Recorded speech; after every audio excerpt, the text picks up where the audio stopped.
गुलगो mummy, ए गुलगो mummy, आवा अंदरवा बाटी।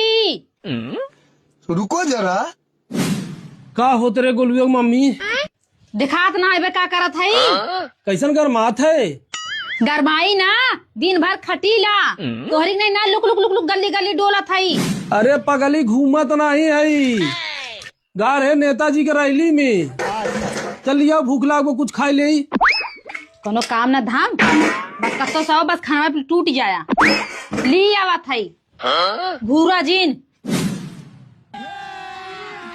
अभी मजा आएगा ना भिड़ो। हलाला खाई ले। ये क्या है? करे हम सुखे खाई रे।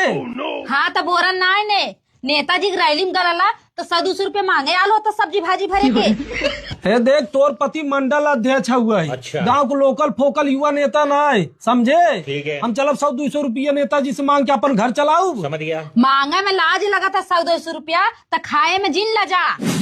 हलाला पानी डुबो खा यही में दही जरूर नाती। चलल हल मंडल अध्यक्ष बने, घर में भूजी भांग ना है, माई चलन भुजावाई। वाह दीदी, वाह दीदी। बाप बनवाए मरी गए, छत ढलाई नहीं पावत हन, मंडल अध्यक्ष बने। करे तो करे क्या, बोले तो बोले क्या।